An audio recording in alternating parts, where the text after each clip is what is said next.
Let's check in with our friend John Cardillo. He is a former NYPD officer, now a Florida resident, which comes into much of our discussion these days, and also a TV host, radio host, and commentator on the right. My friend, Mr. Cardillo, good to see you again. Great to see you, Buck. How's everything going? I'm good, man. You know, you were one of the original voices, kind of the with the siren call of make your way down to Florida. It's nice here. I've lost two of my brothers. I think they're never coming back. They're now Florida guys. They love the flip-flops, the beautiful weather, the right of center politics. I know there's still some big blue areas, but they're having a good time. What was just your thought when you saw Governor DeSantis dealing with that CNN reporter, which she's doing the classic CNN thing.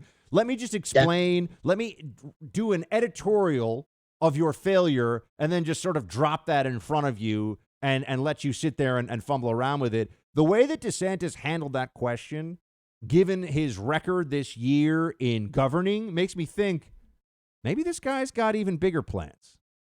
Oh, yeah, I think 24 is a foregone conclusion. I know he's interested in it at this point. I know some people around him. It's certainly something being talked about. But, I was critical of Ron DeSantis early on this year when COVID first became a thing, right?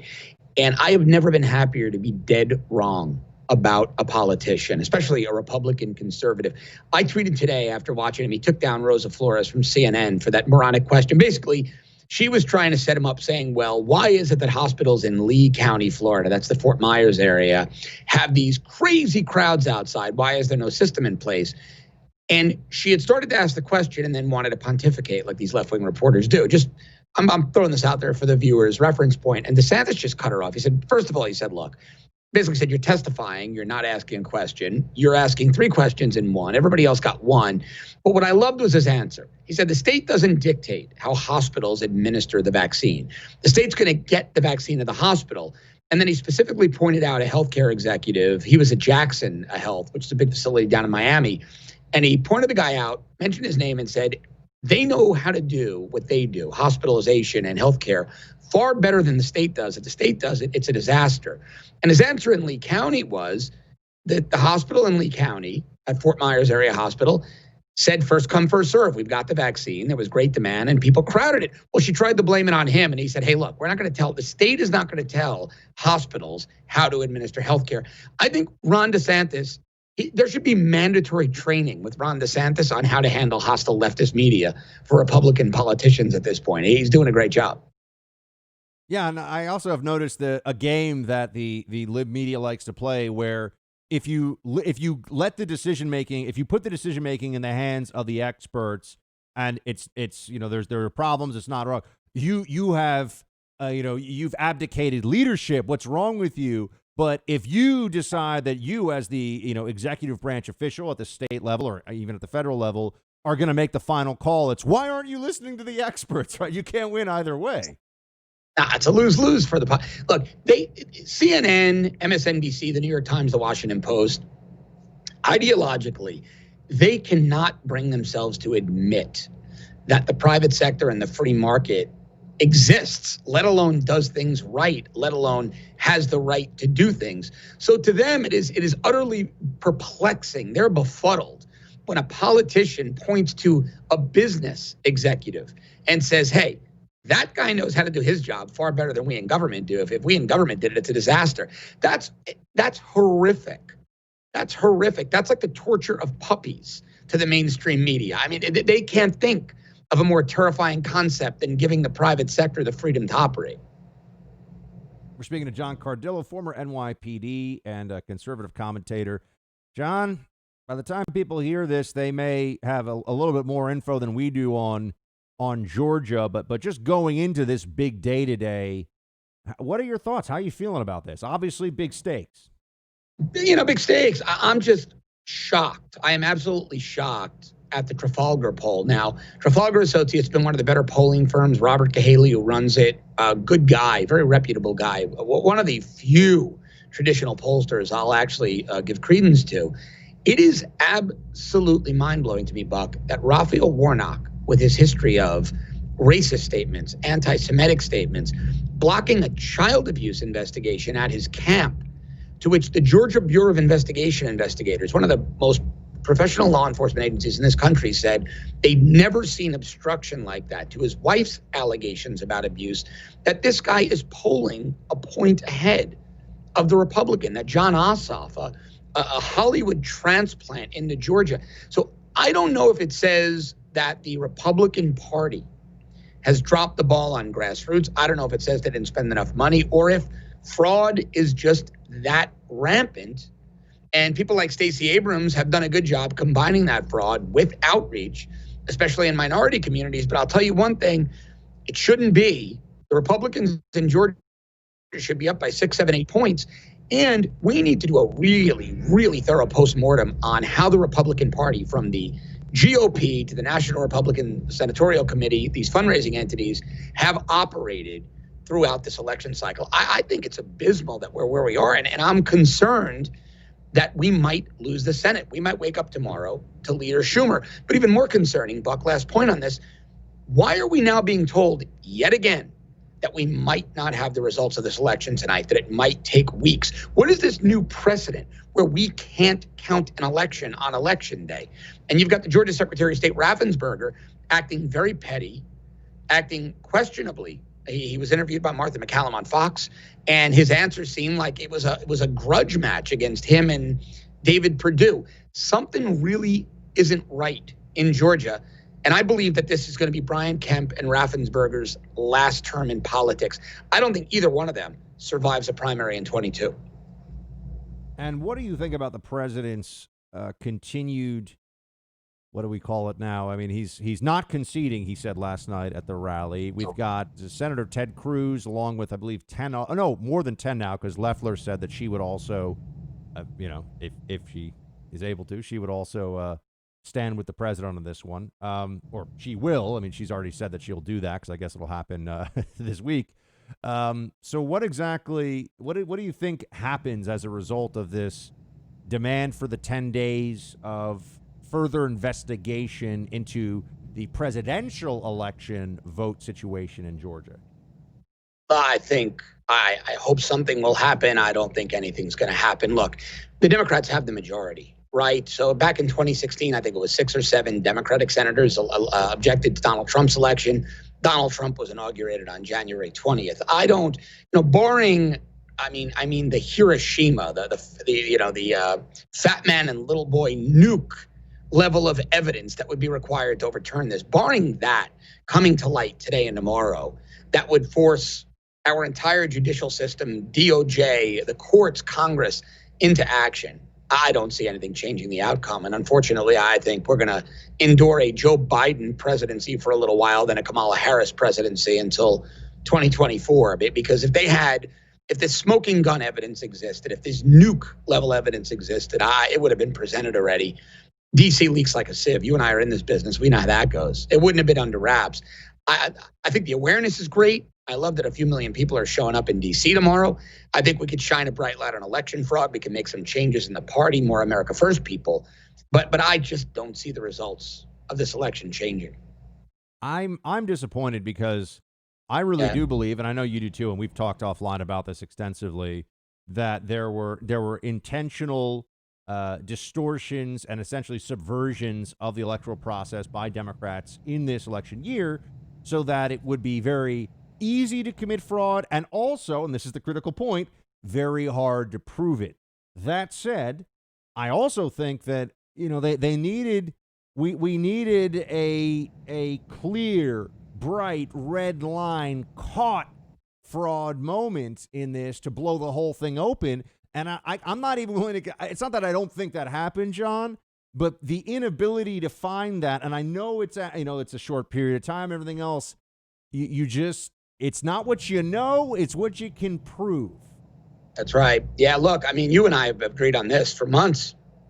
We spoke about it. We saw each other last week, had dinner. We spoke about this. The problem is, and I'm going to place blame right here, and I'm going to name names. the Republican National Committee and GOP chairwoman Ronna Romney McDaniel. They sat on hundreds of millions of dollars for 2 years. They were warned about voter fraud. Memos were generated to them a year ago when the election was really in full swing. They did nothing. They did nothing until the president deployed lawyers on election night, not even election night, the next morning at about 5 a.m. is when he really weaponized and actionized Rudy Giuliani to put a legal team in place. The RNC could have had a preemptive legal strategy. They could have had mathematicians, statisticians, litigators, election law experts, constitutional scholars. They should have had all that in place for the last year. They were warned for 2 years. They saw Russiagate. They saw the nonsense, the impeachment sham. They did nothing. They raised about $250 million for this legal effort to fight election fraud. They spent about $4 million of it. Where is that? The rest of that $250 million. So I squarely put this on the shoulders of the RNC. They should have been in front of this. They should have been proactive. They were, and they handed the White House to Joe Biden, because I'm with you. There was glaring, rampant electoral fraud. But we had to prove it. You know, we had these meetings and hearings, and you know, we're sitting here saying, okay, and ultimately, it just feels like yet another. There was the miss. You know, there was the whiff at bat, so to speak, leading up to Election Day, and then afterwards, maybe it was asking too much because of all the stuff that happened before. But they had to get it together, and it just feels like they weren't able to pull that off. And well, you run a clock, this, John. Before we, Buck. Court filings take a while. The other side can run the clock. It was ludicrous to start this effort after Election Day, giving us 2 months to do it. Should have been a year down the road. Georgia was filing lawsuits in Georgia a month ago for this special election, before the special election. They weren't waiting till the morning of January 6th, the Democrats. John, do you think that there's a hope, or what do you want the Republican machinery of, and I'm just going to say it, I think we should take the term resistance back from them now. You know, we should use it and turn it around in their faces. Say, okay, now we're the hashtag resistance. And we'll see how much we have to do with that depending on what the final outcome here is on the Senate side. But well, do you think that they can put more America first, more MAGA type people in roles at the RNC, or is the old GOP, is this like the Empire Strikes Back? What's going to happen? It's a great question. I mean, I'll tell you, I've been very vocal about it. I'm working overtime to try to help gut that place. And that's a swamp of swamps. I think one of the things that needs to happen, I know the president likes you. He's a fan of yours. We know that. He said so publicly. If the president does happen to see this, I'll say, Mr. President, rescind your endorsement of Ronna Romney McDaniel, gut the RNC leadership on your way out the door, and understand it's your party. Remake it in your America First image. Take that party over out the door. That's the only way. He needs to rescind. One of the biggest mistakes Donald Trump made was endorsing Ronna McDaniel for another term as RNC chairwoman. She is not an ally. She's done nothing. In fact, she and her ilk, they despise America First. But I will tell you this, Buck, I've had a lot of meetings, you and I have spoken about this offline, with very high net worth former RNC mega donors who will never give the RNC another penny. They'd rather donate directly to candidates or to entities that'll be a thorn, America First entities that'll be a thorn in the side of the RNC. John Cardillo, everybody. Follow him on social, on Twitter, if you're not already, and keep an eye out for some things he's got coming this year. John, my friend, good to have you. Always great to see you, Buck. Thanks.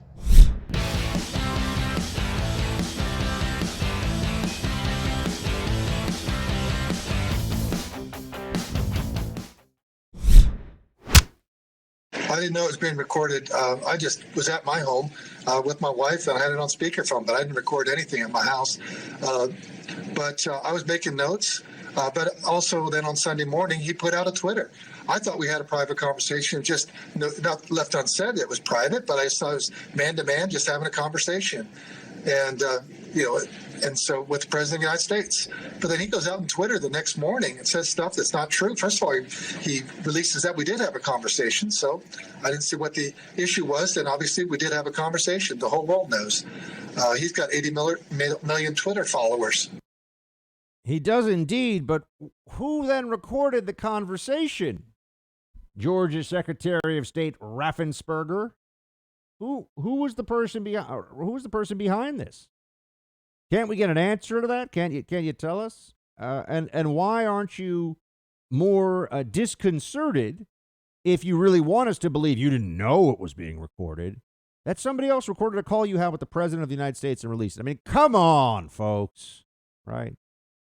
This is honestly, as we sit here, we're thinking about the future of Georgia, that someone like this guy could be in such a prominent role in that state government. You're seeing now, it's not just about the presidency. It's not just about the Congress. There are state level politicians who can play a national level role. And if they're a bunch of bozos, you got a problem. Raffensperger also claiming that if Trump hadn't said something that was not true, he would have stayed silent. Play 5. If the president hadn't tweeted something that was false, would we have ever heard that call recording? No, it was a private conversation as far as I was concerned. And he broke privacy when he put out a tweet, but then his tweet was false. Was there any agreement that this call was not going to be recorded or would be kept confidential? No, there was no agreement, and we didn't know what the purpose of the call really was. We assumed it was about the November election, really Wednesday. If President Trump wouldn't have tweeted out anything and would have stayed silent, we would have stayed silent as well. And that would have just been a conversation between him and I, man to man, and that would have been just fine with us. But he's the one that couldn't, had to put it out on Twitter. And so if you're going to put out stuff that we don't believe is true, then we will respond in kind. I don't know about this one, Raffensperger. I don't think that was a very good move, but I also would note that there's a story out there that Trump had to call 18 times because the interns, I feel like this was one of these stories I read. I thought, there's no way that really happened, right? But apparently, I mean, I don't know. I wasn't there. Trump was treated as a prank caller, this according to the Daily Mail, 18 times by Brad Raffensperger's interns before he finally got through to demand the Georgia Secretary of State find 11,780 votes. 18, I mean, forget about the votes. We already know that they goes, oh, it's treason. How could he do this? 18 times he had to call, really? I mean, who wouldn't really recognize? I know there's some good impersonators out there. Probably the best impersonators, the very best. But I know there's some people who are really talented at doing the Trump voice and all that. You wouldn't know if the president called? I mean, even for an intern, you couldn't figure that one out. Can you imagine having to call somebody? You're the president of the United States. You have to call back 18 times. Chief of Staff Mark Meadows is the one who had to get on the phone to actually make it happen. The press office interns really didn't believe that it was Trump. So if you're wondering about the competency of this guy and his operation, I think that's a pretty good indicator of what we're dealing with here. This is somebody, the Georgia Secretary of State, he is a Republican, unfortunately. The Georgia Secretary of State is such a buffoon that when the president of the United States wants to speak to him, it requires 18 separate phone calls just to get through. This is who we're counting on to figure out what really happened in the election? Not good.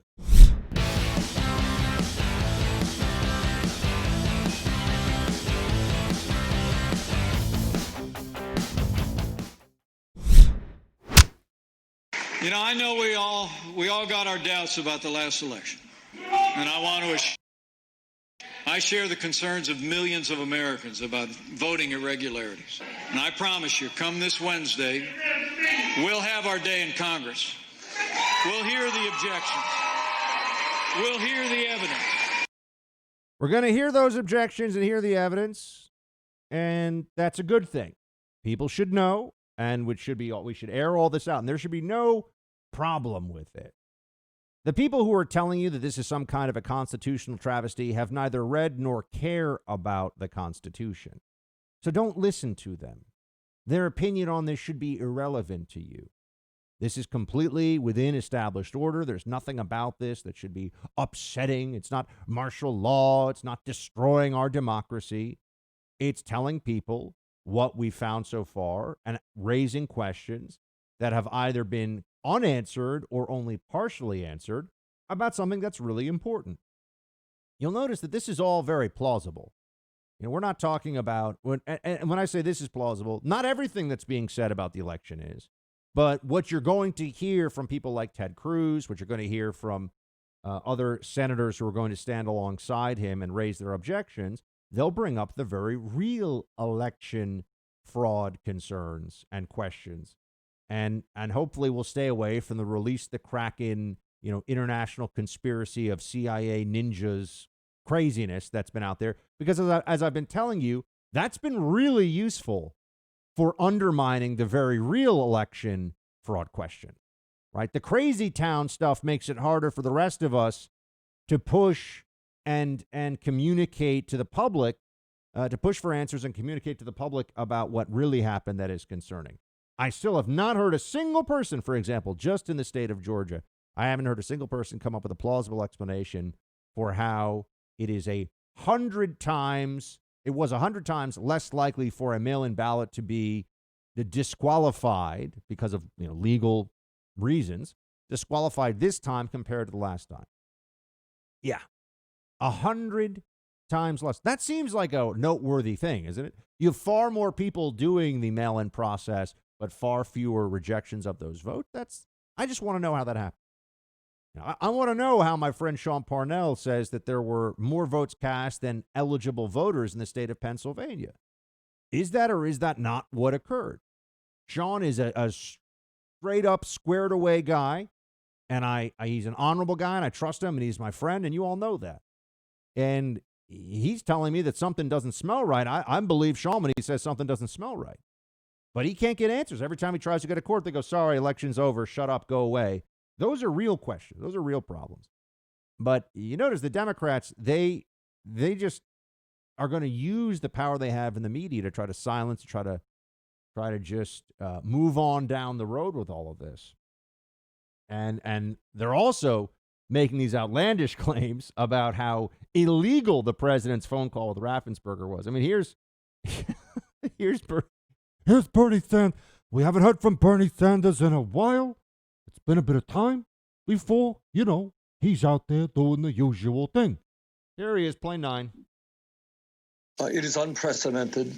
It is the most consequential attack on American democracy in the history of our country. And I think your previous panelist was right. This is what mafia does. And what Trump was essentially saying to Raffensperger, the Secretary of State in Georgia, is, hey, get me 12,000 votes so I can win. And if not, by the way, there may be criminal action against you and your attorney. This is beyond outrageous. This is not only impeachable, it is certainly a criminal offense. When you run for office, you can't threaten public officials about manipulating the vote for you to win. That is not what democracy is about. There's no threat, Bern. Come on, man. In the Bernie Sanders legal school, it's a criminal offense. Well, what's the crime exactly? Everything that Trump is saying is premised upon his belief that there was fraud and his belief that there are people who are standing in the way of finding out about that fraud. And if he's right, then he's right. So what exactly is Bernie's contention with all this? What exactly is he trying to say? It's just trash Trump. I mean, that's clear. I do believe that they recognize that they will have their hands full with Trump even post term 1. I think we have to refer to Trump term 1 now pretty openly. And maybe you say that's too early, but what I mean is that there may still be a Trump term 2. Yes, could still happen. Probably Donald, but maybe another Trump. You never know. That's also a possibility. Personally, I think Eric Trump is a super nice guy, and if he had political aspirations, it would be very, very interesting. He doesn't get talked about as much as some of the other Trump kids, but Eric Trump, I'll tell you that, and I'm not disparaging any of the other Trumps, but I'm just saying everybody who knows Eric Trump always has the same reaction, just a good guy. And I think that's the base, that's my baseline. I want to know that about it. Is someone a good guy or gal? Are they a good person? Start with that. Are they a good person? And I always hear that about Eric. I know him a little bit. I don't know him well. I actually knew him when he was a little kid, but he was so young he probably barely even remembers me. But he's always been thought of as a good dude. Kayleigh McEnany, White House press secretary, she gave a full-throated defense of what the president's phone call was all about. Let's get into some of that. Play 6. And let me be clear, the claims the president was making, he walked through on that phone call. If you read the transcript, the various tranches of ballots that he has used publicly identified data from the U.S. Postal Service, from the Georgia Secretary of State's office to call these ballots into question. This is publicly available information. Based on this public data, it raised questions on about 24,000 ballots by a conservative estimate. And now you have the Georgia Secretary of State saying, we have our own secret numbers, but we won't show them to you, even if you sign a confidentiality agreement. That should tell you all you need to know from the same person who's leaking audio, his conversation with the President of the United States and his attorneys. He should not be trusted. We should shine daylight on these numbers. That's all the president was asking for throughout the entirety of the conversation. And it's interesting he won't reveal his numbers, the same guy who secretly recorded the President of the United States and released it to the public. Won't release his numbers. And beyond that, I think we have to ask, does this guy even want, and put aside whether that means he would do anything on this, but just, do you think that Raffensperger wants Trump to win?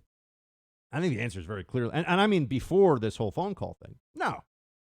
No, there are a lot of establishment GOP types who want Trump gone. They want the Trump approach to be forgotten. They want the whole Trump world. They want MAGA to fade into irrelevance. They want it to be this kind of outburst that lasted 4 years. That, well, what was that again? What was this MAGA thing that they used to talk about? That is the hope of many people in the GOP and the GOP establishment, including people who had done nothing really before that but lose to Democrats. The GOP losers, the people that just get smacked around by the Obama administration and by all the people around Obama, all the victories that they had, they want to come around now and tell everybody how we win, when we all remember what exactly was what was the record of the establishment GOP before. I'm just going to say this. Remember, George Bush led to 8 years of Obama. George Bush made some good decisions. And again, I would say I think he was a good and well-intentioned man, but I think he was over his head sometimes. I think that's fair. I think that he wasn't the leader we needed always in the moment at a point of particular danger for the country. And a lot of what happened, especially toward the end with the fallout of the economy and everything else, just led directly to a new emboldened left-wing Democrat Party that Obama took control of for 8 years. So the establishment GOP's record for the last 20 years is a problem.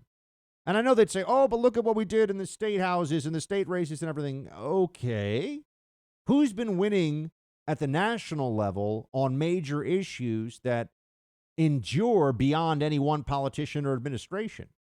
Who's been winning not just at the Supreme Court, but also on federal legislation and issues like Obamacare? All right, we go through the list. What's the huge conservative victory? And I'm just going to say it, even with Trump. What is the big legislative victory from the 4 years of Trump's time in office? You'll notice a bit of silence, because tax cuts are good, but tax cuts are always temporary. What was the big legislative victory? Regulation cuts are good. Regulation cuts are temporary. This is the system we have. We have to understand how it actually functions. So Kayleigh saying, but back to that, Kayleigh saying that there was nothing untoward. Not surprising at all. She may be the most ferocious defender of the president. I mean, maybe Donald Trump Jr., but that's his dad. I don't know if we could find a more ferocious defender of President Trump than Kayleigh McEnany.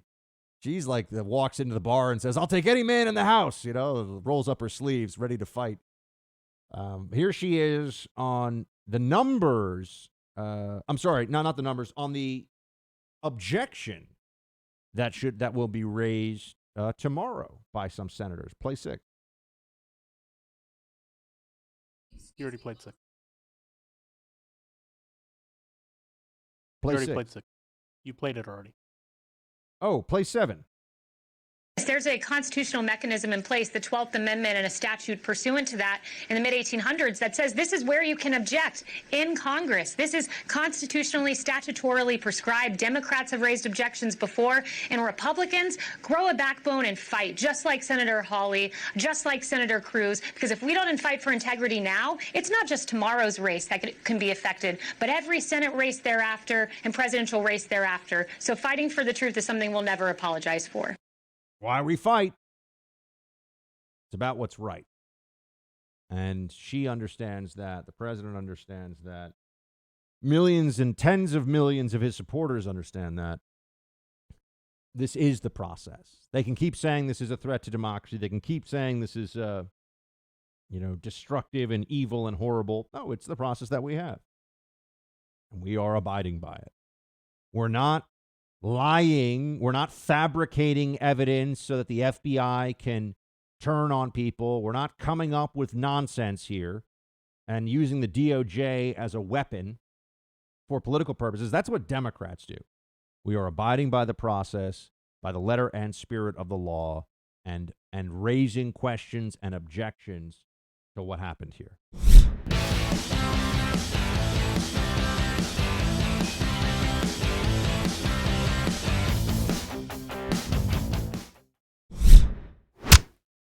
Mentioned Josh Hawley before, and I wanted to bring this to your attention. He's a rising star in the GOP. There's no question about that. The guy is, he's articulate, pretty young, telegenic, smart, really understands how to connect. Seems like he's got some real political skills. It's early in his career, but I think he's got some very big, I think he's got a big future. I think that he's somebody that we'll be thinking about a lot more in the future. And he's already a U.S. senator.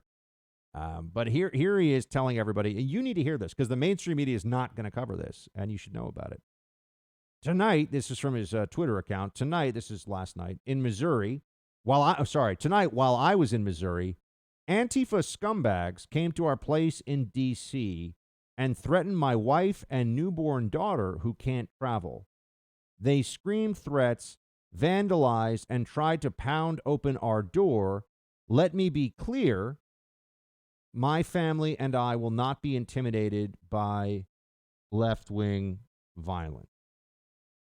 What kind of lunatics would do this, right? What kind of maniacs would be pounding on the door and screaming threats and insanity at a woman and a newborn infant baby because they disagree with the politics of somebody that they're married to? Harassing his wife and child is absolutely disgusting. Will the left call this out at all? Will the left say anything about this? No, in fact, and this is what's truly just disgusting. In fact, what you'll find is that Josh Hawley has had to blast the Washington Post because he says they printed, quote, outright lies and falsely painted Antifa violence outside his home as a peaceful vigil. I mean, unbelievable. The Washington Post reported, quote, activists staged a peaceful vigil on the sidewalk in a Northern Virginia suburb. The Washington Post, the liberal paper, then said Hawley had a different description for the scene outside his family's home. The Post story was headlined with Senator Josh Hawley says Antifa scumbags terrorized his family's Virginia home. Protesters said they had a peaceful vigil. Dismissed, of course, any wrongdoing on the part of this group. There is a 50-minute video shared by the group that shows protesters writing in chalk on the sidewalk, chanting through a megaphone, and at one point leaving a copy of the Constitution on Hawley's doorstep. And Hawley responded to this. That's the Washington Post description.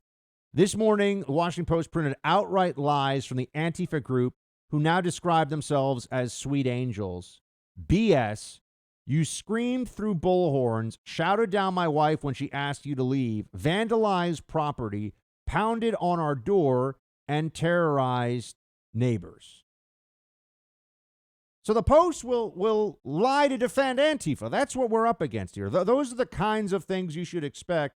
It's been happening already, but you should expect a lot more of it over the next 4 years. They don't even have an impulse to be decent when it comes to an entirely, a woman who's got nothing to do with any of this. She's not a politician. She's just at home with her infant baby. Well, an infant is a baby, but she's at home with her infant. And can you imagine? I mean, if my girlfriend and perhaps, if my wife down the line were to be threatened in that way by people who disagree with me, I would be honestly overcome with rage. and it's a good thing that, well, I'm just going to say, I would understand any male, any red-blooded American in that situation feeling like they would have to really let these Antifa scumbags know what they think of them up close and personal in their faces, and then some. I'll just leave it at that.